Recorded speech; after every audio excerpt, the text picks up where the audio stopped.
Assalamualaikum warahmatullahi wabarakatuh. Halo semuanya, perkenalkan nama saya Vina Rohmatika dengan NIM 2225190002 dari kelas 5A jurusan Pendidikan Matematika Universitas Sultan Ageng Tirtayasa. Baiklah, pada kesempatan kali ini saya akan menjelaskan materi tentang layanan pendidikan anak berkebutuhan khusus atau biasa disebut dengan ABK dengan hambatan penglihatan.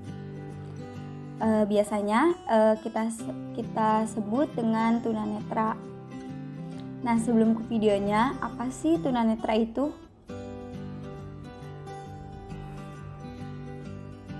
Jika kalian masih bingung, maka tonton terus ya videonya.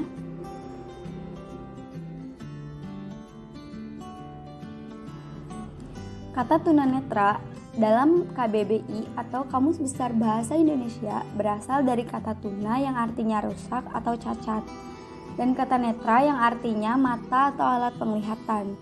Jadi kata tunanetra adalah rusak penglihatan, sedangkan orang yang buta adalah orang yang rusak penglihatannya secara total. Nah, bisa kita simpulkan, orang yang tunanetra belum tentu mengalami kebutaan total, tetapi orang yang buta sudah pasti tunanetra.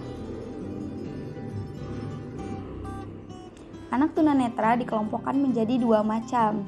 Yang pertama itu ada blind atau buta total, yaitu seseorang yang memiliki kondisi ketajaman penglihatan 20/200 atau kurang dari penglihatan orang yang memakai kacamata atau jangkauan penglihatan yang sangat sempit dengan diameter jangkauan penglihatan tidak lebih dari 20 derajat. Yang kedua itu ada low vision atau individu dengan kerusakan penglihatan tidak tergolong berat. Individu dengan low vision masih bisa melihat dan membaca dengan alat bantu penglihatan seperti kaca pembesar dan membaca tulisan yang dicetak dengan ukuran yang besar. Selanjutnya itu ada faktor penyebab anak tunanetra. Nah, yang pertama itu ada prenatal. Faktor penyebab ketunanetraan pada masa ini sangat erat hubungannya dengan masalah keturunan dan pertumbuhan seorang anak dalam kandungan. Selanjutnya itu ada postnatal. Faktor penyebab ketunanetraan yang dapat terjadi sejak atau setelah bayi lahir, antara lain kerusakan pada mata atau saraf mata pada waktu persalinan, dan yang kedua itu ibu menderita penyakit Gonorrhea. Dan yang selanjutnya penyakit mata lain yang menyebabkan ketunanetraan seperti traukoma dan akibat kecelakaan. Selanjutnya itu ada kebutuhan pendidikan anak tunanetra. Yang pertama itu ada alat menulis braille atau Riglet and Stylus. Riglet berbentuk penggaris yang terdiri dari dua plat terhubung engsel dan berfungsi sebagai penjepit kertas braille waktu menulis. Sedangkan bentuk stylus seperti paku kecil yang memiliki ujung tajam untuk menulis kertas pada riglet. Sedangkan ujung yang tumpul berfungsi untuk menghapus huruf timbul braille jika terjadi kesalahan. Nah, yang kedua itu ada buku tulis braille.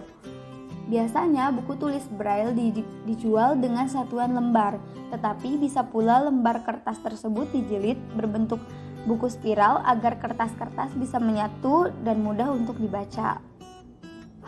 Yang ketiga itu ada alat perekam suara. Tidak hanya mencatat saja, aktivitas merekam audio sangat membantu anak tunanetra untuk mendengar dan mempelajari materi.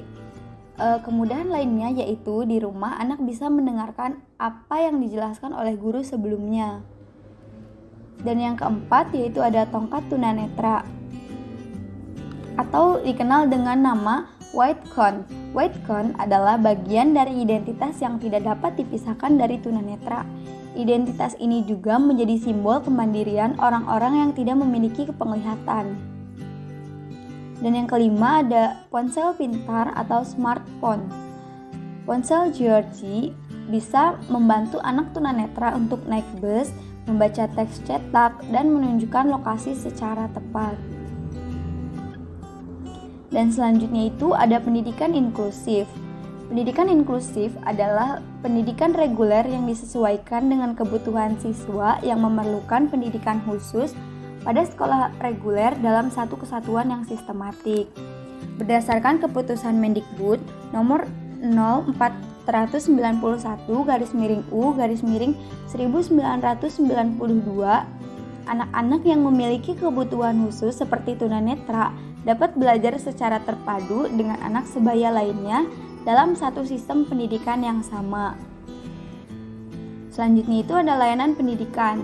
Layanan pendidikan bagi anak tunanetra pada dasarnya sama dengan layanan pendidikan bagi anak lainnya. Hanya dalam teknik penyampaiannya disesuaikan dengan kemampuan dan ketidakmampuan atau karakteristik anak tunanetra tersebut dalam Rianti 2013. Nah, yang pertama itu ada jenis pelayanan. Nah, yaitu layanan umum dan layanan khusus atau layanan rehabilitasi. Dan yang kedua yaitu ada tempat atau sistem layanan, yaitu tempat khusus atau sistem segregasi dan sekolah biasa atau sistem integrasi. Nah, mungkin hanya itu yang dapat saya sampaikan. Kurang lebihnya mohon maaf. Wassalamualaikum warahmatullahi wabarakatuh. Terima kasih.